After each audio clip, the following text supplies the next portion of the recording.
राजकुमारी मृगनयनी बहुत ही सुंदर और होशियार थी। वो बड़ी से बड़ी मुश्किलों को आसानी से हल कर लिया करती थी। उसकी नीली आंखें इतनी प्यारी थी कि दूर दूर तक उनकी सुंदरता के बारे में बातें होती थी। लेकिन किसी वजह से मृगनयनी के दोनों आंखों की रोशनी चली गई थी। कितनी खुश है ना हमारी बेटी। उसे देखकर ऐसा लगता नहीं कि जैसे उसकी आंखों की रोशनी जा चुकी है। तुम बिल्कुल सही कह रही हो महारानी। ना जाने हमारी बेटी को किसकी बुरी नजर लग गई जो इतनी प्यारी और नीली आंखों से उनकी रोशनी छिन गई। मुझसे अपनी बेटी की ऐसी हालत देखी नहीं जाती। मुझे तो यकीन ही नहीं हो रहा है कि अब वो अंधी हो चुकी है। हमने एक से बढ़कर एक वैद्यों और हकीमों से उसका इलाज करवाया, लेकिन उसकी आंखें ठीक नहीं होती। काश मैं उसे अपनी आंखें दे पाती तो मेरी प्यारी बेटी ये दुनिया तो देख सकती। तुम चिंता ना करो महारानी। भले ही हमारी बेटी की आंखों की रोशनी जा चुकी है, लेकिन उसका हुनर अभी भी उसके साथ है। मैं कैसे चिंता ना करूं महाराज। अब उसकी शादी की उम्र हो गई है, लेकिन उसके अंधेपन की वजह से कोई भी राजकुमार उससे शादी करने को तैयार नहीं है। जितने भी राजकुमार उसे देखने आए, उनमें से कोई भी हमारी बेटी के काबिल था ही नहीं, क्योंकि वो सभी हमारी बेटी की कमियां देख रहे थे। उसकी खूबियां तो किसी ने देखी ही नहीं। हमारी बेटी से शादी वही करेगा जो तन की आंखों से नहीं बल्कि मन की आंखों से देखेगा। महाराज, मैं आपकी बात समझ नहीं पाई। समय आने पर सब समझ जाओगी महारानी। पिताजी, ये फूल कितना महक रहा है, बताओ ना, ये कैसा दिखता है? ये फूल तुम्हारी तरह ही प्यारा है और बहुत सुंदर है। मैं इसे पहले की ही तरह देखना चाहती हूँ पिताजी। मैं इसे कब देख पाऊंगी? तुम्हारी बातों का मेरे पास कोई जवाब नहीं है बेटी। महाराज की जय हो। कहो मंत्री जी, क्या खबर लाए हो? महाराज, राजकुमारी को देखने 3 राजकुमार आए हैं। वो तीनों ही एक से बढ़कर एक हैं और वो तीनों ही राजकुमारी से शादी करना चाहते हैं। मंत्री जी, जाओ और उनसे कह दो कि राजकुमारी किसी से नहीं मिलना चाहती। लेकिन क्यों महारानी? वो इसलिए कि जरूर वो सभी राजकुमार राजकुमारी की सुंदरता से प्रभावित होकर यहाँ आए होंगे। लेकिन जैसे ही उन्हें ये पता चलेगा कि अब वो अंधी हो चुकी है, तो वो सभी उसे नापसंद कर देंगे। महारानी, राजकुमारी के साथ अब ऐसा बिल्कुल भी नहीं होगा, ये मैं आपको विश्वास दिलाता हूँ। वो कैसे? वो ऐसे कि मैंने उन सभी राजकुमारों को पहले ही राजकुमारी के अंधेपन के बारे में बता दिया है, लेकिन फिर भी वो सभी उनसे विवाह करने को तैयार हैं। ये तो बहुत अच्छी बात है मंत्री जी। तब तो फिर हम जरूर उन सबसे मिलना चाहेंगे। जी महाराज, आप उन सभी से मिलिए और राजकुमारी के लिए योग्य वर का चुनाव कीजिए। आप तीनों अपना परिचय दीजिए। महाराज, मैं हूँ सारंगपुर का राजकुमार अतुल और मैं राजकुमारी मृगनयनी से विवाह करना चाहता हूँ। मेरा नाम राजीव है महाराज। मेरे पिता रतनगढ़ के राजा हैं। मैं राजकुमारी मृगनयनी के बारे में सब कुछ जानता हूँ, फिर भी उससे विवाह करना चाहता हूँ। महाराज, महाराज, ये राजकुमार अशोक हैं। इनके पिता पुंजापुरा के राजा हैं। उनका राज्य बहुत विशाल है जो दूर दूर तक फैला हुआ है। लेकिन हमने तो आज तक सारंगपुर, रतनगढ़ और पुंजापुरा जैसे किसी भी राज्य के बारे में नहीं सुना। आपने अब तक इन तीनों ही राज्यों के नाम इसलिए नहीं सुने क्योंकि ये तीनों ही राज्य हमारे राज्य से बहुत दूर हैं। अगर ये तीनों राज्य हमारे राज्य से बहुत दूर हैं, तो फिर वहाँ के राजकुमारों को राजकुमारी मृगनयनी के बारे में पता कैसे चला? राजकुमारी मृगनयनी की सुंदर नीली आंखों की तारीफ दूर दूर तक होती है, जिसे सुनकर ही ये यहाँ उनसे विवाह करने चले आए। आप हम पर विश्वास कीजिए महाराज। हमें आप पर पूरा भरोसा है मंत्री जी, इसीलिए हम इन तीनों राजकुमारों में से किसी एक से अपनी बेटी का विवाह करेंगे। रुकिए महाराज, ये तीनों आपसे झूठ बोल रहे हैं। तुम कौन हो और ऐसा कैसे कह सकते हो? महाराज, मैं आपके राज्य का चरवाहा हूँ। कल जब मैं जंगल में गाय चरा रहा था, तब मैंने मंत्री जी को इन तीनों के साथ देखा था और इनकी बातें भी सुनी थी। क्या सुना था तुमने? मैंने सुना था कि संतु आगे कुछ बोल पाता उससे पहले ही महाराज, ये चरवाहा नहीं बल्कि चोर है। इसी ने कुछ दिनों पहले महल में चोरी की थी। इसे तुरंत बंदी बना लिया जाए। राजा गोवर्धन मंत्री की बात मानकर संतु को कैद खाने में बंद कर देते हैं। लगता है अब बहुत ही जल्दी तुम्हारी शादी हो जाएगी। वो तीनों ही राजकुमार बहुत सुंदर हैं। लेकिन माँ, मुझे तो कुछ गड़बड़ लगती है। कोई गड़बड़ नहीं है बेटी। उस चोर की बातों की वजह से तुम ऐसा सोच रही हो। हमें मंत्री जी पर पूरा भरोसा है। हम कल ही उन तीनों में से किसी एक राजकुमार का चुनाव करके उससे तुम्हारी शादी करा देंगे। मुझे तो कुछ गड़बड़ लग रही है। वो आदमी कुछ कहना चाहता था, लेकिन पिताजी ने उसकी बात सुनी ही नहीं। अब मैं कैसे पता लगाऊं कि वो उन तीनों के बारे में क्या कहना चाहता था? उससे मिलकर ही सच्चाई का पता चलेगा।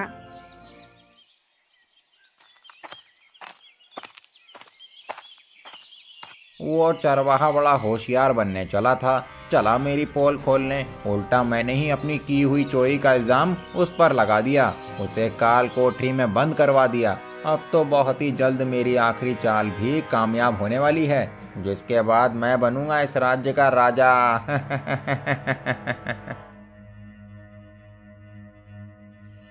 आज हम इस बात का फैसला करेंगे कि उन तीनों राजकुमारों में से हमारी बेटी किससे शादी करेगी और कौन बनेगा इस राज्य का अगला राजा।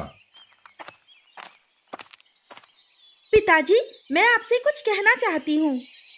बेटी, तुम्हें क्या कहना है? पिताजी, मुझे उस आदमी से मिलना है जिसे आपने चोरी के इल्जाम में कैद खाने में बंद किया है। तुम उस चोर से क्यों मिलना चाहती हो? मुझे उससे कुछ पूछना है। तुम्हें उससे क्या पूछना है? पिताजी, आपने बिना जांच पड़ताल के ही उसे चोर सिद्ध करके काल कोठरी में बंद कर दिया। अगर वो चोर ना हुआ और सच में एक चरवाहा ही हुआ तो फिर पिताजी, प्रजा का आपसे विश्वास ही उठ जाएगा। और अगर वो चोर है और उसने सच में ही महल में घुसकर चोरी की है, तो भी उससे ये जानना बहुत जरूरी है कि इतने कड़े पहरे के बावजूद भी वो राजमहल में घुसा कैसे। ऐसा तो मैंने सोचा ही नहीं। तुम ठीक कहती हो बेटी। सच्चाई क्या है ये जानना बहुत जरूरी है। बताओ, तुमने राजमहल में घुसकर चोरी कैसे की थी? महाराज, सच कह रहा हूँ। मैं चोर नहीं हूँ, ना ही मैंने कोई चोरी की है। मैं संतु चरवाहा हूँ। तू चोर नहीं है तो फिर उस दिन महल में क्या करने आया था? और मंत्री जी ने तुझे ही चोर क्यों कहा? महाराज, मैं उस दिन मंत्री के बारे में कुछ बताना चाहता था, इसीलिए उसने मुझे चोर सिद्ध करके काल कोठरी में बंद करवा दिया, ताकि मैं उसकी सच्चाई आपको ना बता सकूं। कैसी सच्चाई? झूठ मत बोल। मुझे अपने मंत्री पर पूरा भरोसा है। वो मुझसे झूठ नहीं बोल सकते। पिताजी, हमें इसकी पूरी बात सुननी चाहिए। हो सकता है ये सच बोल रहा हो। बताओ, तुम उस दिन हमसे क्या बात करना चाहते थे?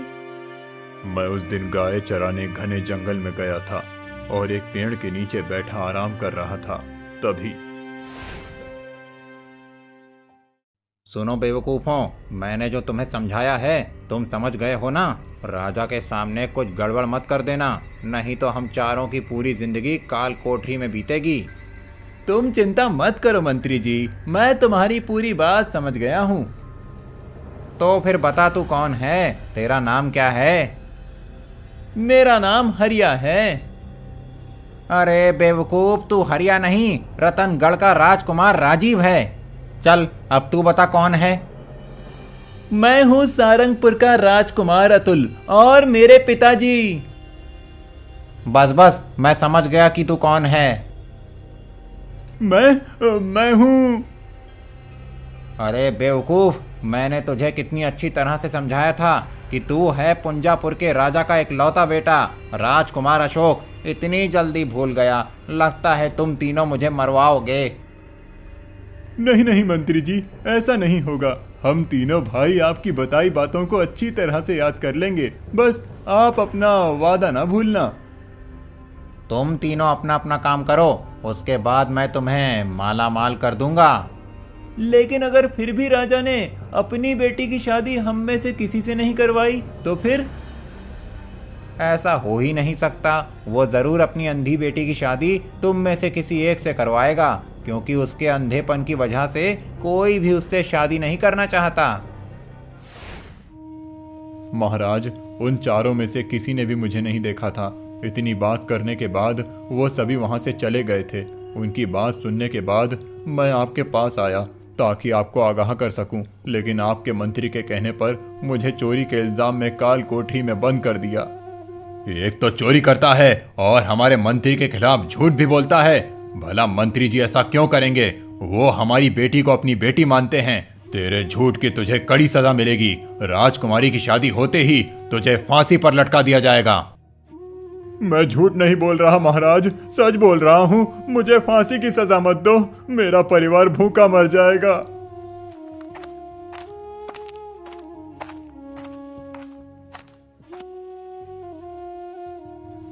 बेटी, अब तो तुमको यकीन हो गया ना कि वो चोर है। उसी ने चोरी की थी। ना सिर्फ चोरी बल्कि झूठा भी है। नहीं पिताजी, मुझे ऐसा नहीं लगता। तुम बहुत भोली हो बेटी, इसीलिए तुम्हें उस चोर की बातों में सच्चाई नजर आ रही है। महाराज की जय हो। महाराज, तीनों ही राजकुमार आपके फैसले का इंतजार कर रहे हैं। तुम चलो, हम अभी आते हैं और अपना फैसला सुनाते हैं। जो आपकी आज्ञा महाराज। मैं ये औषधि हिमालय के बहुत बड़े वैद्य के पास से लाया हूँ। हो सकता है इसे खाने के बाद राजकुमारी की आंखों की रोशनी वापस आ जाए। मैंने तुमसे कहा था ना बेटी। क्या कहा था महाराज? कुछ खास नहीं मंत्री जी, आप ये दवाई हमें दे दीजिए, हम इसे मृगनयनी को खिला देंगे। जी महाराज।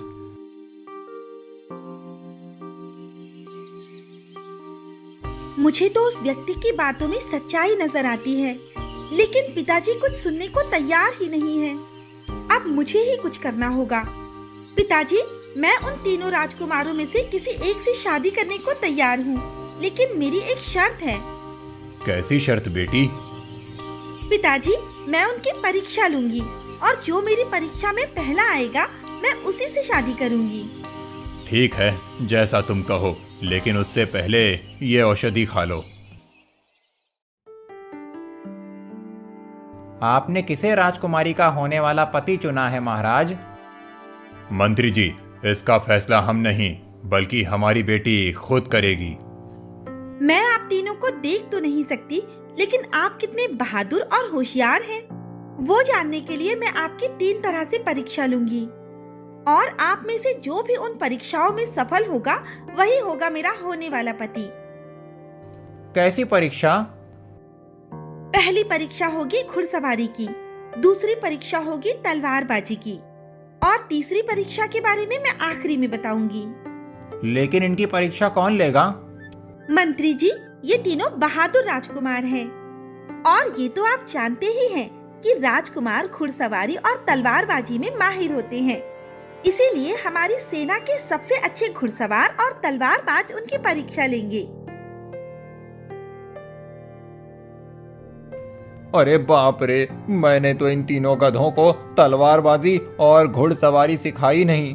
अब क्या होगा? मुझे कुछ करना पड़ेगा, नहीं तो मेरे किए कराए पर पानी फिर जाएगा। लेकिन अगर परीक्षा के दौरान तीनों राजकुमारों में से किसी को कुछ हो गया तो? आप चिंता न करिए मंत्री जी, तीनों ही राजकुमारों में से अगर कोई परीक्षा ना देना चाहे तो वो वापस जा सकता है। नहीं महाराज, इसमें से कोई भी वापस नहीं जाएगा। तीनों ही राजकुमार परीक्षा देंगे। मंत्री जी के घंटी बजाते ही दौड़ शुरू होगी और सबसे पहले जो भी इस मैदान का चक्कर लगा लेगा वही जीतेगा।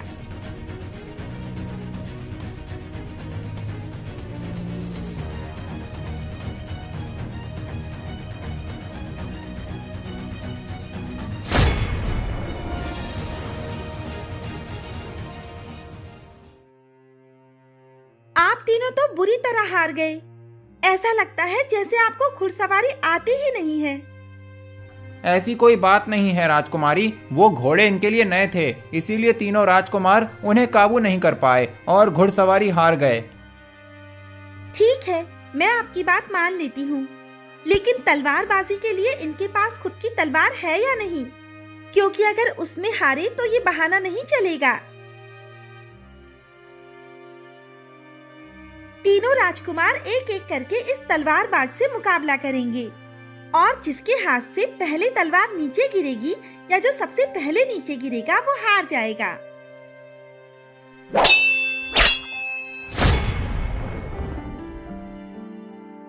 पहले की दोनों ही परीक्षाओं में ये तीनों असफल रहे, इसीलिए मैं इनकी तीसरी परीक्षा नहीं लूंगी। मैं ऐसे किसी भी राजकुमार से शादी नहीं कर सकती जो एक मामूली घुड़सवार और तलवारबाज से भी हार जाए।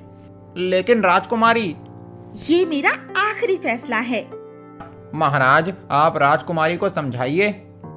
राजकुमारी ठीक कह रही हैं। जब लोगों को यह पता चलेगा कि राजकुमारी का होने वाला पति एक मामूली घुड़सवार और तलवारबाज को नहीं हरा सका, तो वो क्या सोचेंगे? आप इन्हें सम्मान पूर्वक यहाँ से विदा कर दीजिए। इन गधों की वजह से मेरी तरकीब नाकाम हो गई। अब मैं क्या करूं? मेरी आखिरी उम्मीद भी टूट गई। अब न जाने मेरी बेटी से शादी कौन करेगा। क्यों चिंता करती हो महारानी? वो तीनों ही हमारी बेटी के काबिल नहीं थे। मैं किसी ऐसे से शादी नहीं करूंगी जो मेरी रक्षा भी ना कर सके। मुझे लगता है कि वो व्यक्ति बिल्कुल सही कह रहा था। इन तीनों को मंत्री ही राजकुमार बनाकर लाया है, इसीलिए वो तीनों मामूली तलवारबाज और घुड़सवार से हार गए। क्योंकि अगर वो सचमुच राजकुमार होते तो वो उन्हें बड़ी आसानी से हरा देते। अब मुझे मंत्री की सच्चाई सबके सामने लानी पड़ेगी और उसके लिए मुझे उस व्यक्ति से मदद लेनी होगी। अच्छा हुआ उस दिन पिताजी के साथ कैदखाने आते हुए मैंने कैदखाने का रास्ता याद कर लिया था, इसीलिए मुझे वहां पहुंचने में कोई परेशानी नहीं हो रही। आप यहाँ क्या करने आई हैं राजकुमारी जी? मैं आपसे मदद मांगने आई हूँ।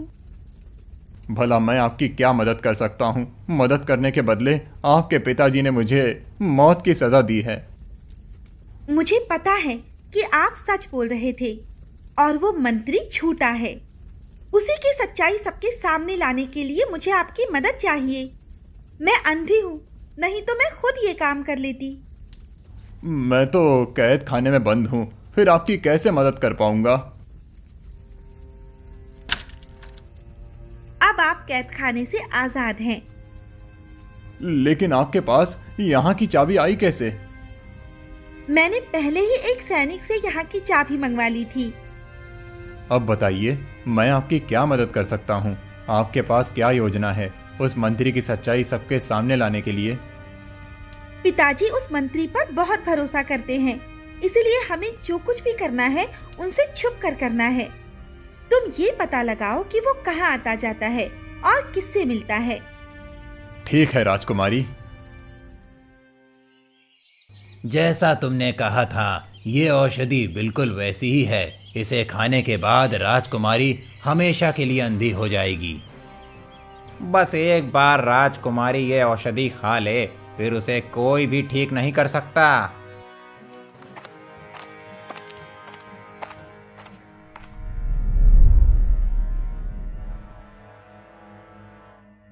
गोवर्धन को बेवकूफ बनाना कितना आसान है, उसे नहीं पता कि जो औषधि उसे मैं देता हूँ वो मृगन यानी कि आंखें ठीक करने के लिए नहीं, बल्कि उसे अंधा करने के लिए हैं। मेरी ही दी हुई औषधि से वो अंधी हुई थी। मेरी एक तरकीब नाकाम हो गई तो क्या हुआ, दूसरी कामयाब होगी। उसके बाद राजकुमारी हमेशा के लिए अंधी हो जाएगी। फिर मैं राजा से अपने बेटे को गोद लेने के लिए मना लूंगा। उसके बाद वो बनेगा इस राज्य का राजा और मैं राज करूंगा।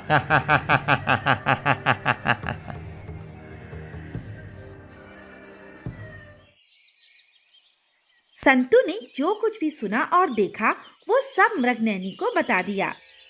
अब मैं समझ गई कि उसकी औषधि खाने के बाद मेरी आंखें क्यों जलने लगती थी। अब बताती हूँ उसे। तू कैद खाने से बाहर कैसे निकला? सैनिकों, इसे बंदी बना लो। सैनिकों, सैनिकों। शांत हो जाइए पिताजी, मैंने ही इन्हें कैद खाने से बाहर निकाला है। लेकिन तुमने ऐसा क्यों किया? मैं आपको सब कुछ बताती हूँ पिताजी। संतू ने मृगनयनी से जो कुछ भी बताया था, मृगनयनी ने वो सब बता दिया। ये एक बार झूठ बोल चुका है, अब फिर से झूठ बोल रहा है। हमें इसकी किसी भी बात पर विश्वास नहीं करना है। ये सच बोल रहे हैं या नहीं, इसका फैसला भी अभी हो जाएगा। वो देखिए पिताजी, मंत्री जी यही आ रहे हैं। अगर वो कोई औषधि देते हैं तो इसका मतलब ये सच बोल रहे हैं, और औषधि नहीं देते तो फिर ये झूठे हैं। ठीक है, सच और झूठ का फैसला अभी हो जाएगा। ये चोर कैद खाने से बाहर कैसे आया महाराज? वो सब मैं तुम्हें बाद में बताऊंगा। पहले तुम ये बताओ, तुम्हारा यहाँ आने का कारण क्या है? महाराज, कुछ दिनों पहले मैं एक बहुत बड़े विद्वान से मिला था। उन्होंने अपनी दिव्य दृष्टि से देखकर बताया कि राजकुमारी की आंखों में मोतियाबिंद है, जिस वजह से उनकी आंखों की रोशनी चली गई है। मोतियाबिंद के इलाज के लिए उन्होंने मुझे एक औषधि दी है, जिसे खाने के बाद राजकुमारी की आंखों की रोशनी तुरंत लौट आएगी। अब तो आप समझ गए होंगे ना पिताजी कि ये सच बोल रहे हैं या फिर झूठ। राजकुमारी किस बारे में बात कर रही हैं महाराज? तुम एक काम करो, ये औषधि सबसे पहले तुम खाओ। नहीं महाराज, ये औषधि राजकुमारी के लिए है, मैं इसे कैसे खा सकता हूँ? नहीं, पहले तुम खाओ, उसके बाद राजकुमारी खाएगी। नहीं महाराज, मैं ऐसा नहीं कर सकता। क्यों नहीं कर सकते? तुम्हें करना होगा, नहीं तो मैं तुम्हें मृत्यु दंड दूंगा। महाराज, मुझ पर विश्वास कीजिए, ये औषधि खाने से राजकुमारी की आंखों की रोशनी वापस आ जाएगी। मंत्री के आनाकानी करने के बाद गोवर्धन को उस पर शक हो गया, इसीलिए उन्होंने अपनी तलवार निकाल ली, जिससे डरकर कमल ने सब कुछ सच सच बता दिया कि कैसे उसने मृगनयनी को एक औषधि दी थी, जिसे खाने के बाद वो अंधी हो गई, और ये सब उसने राज्य के लालच में किया था। जिसके बाद गोवर्धन ने उसे, उन तीनों को जो राजकुमार बनकर आए थे, और उस वैद्य को जिसने वो दवाई दी थी, कैद खाने में बंद कर दिया। तुमने हमारे राज्य और राजकुमारी को उस दुष्ट मंत्री से बचाया है। हम तुम्हें इनाम देना चाहते हैं, लेकिन उससे पहले अपनी भूल के लिए क्षमा भी मांगते हैं। आप क्षमा मत मांगिए महाराज, ये सब उसी मंत्री की चाल थी। आज से हम तुम्हें अपने राज्य का महामंत्री बनाते हैं। इस तरह राजकुमारी की सूझबूझ और संतु की सहायता से वो दुष्ट मंत्री पकड़ा गया, और कुछ समय बाद राजकुमारी की आंखों की रोशनी वापस आ गई, जिसके बाद धूमधाम से उसकी शादी एक राजकुमार से हो गई।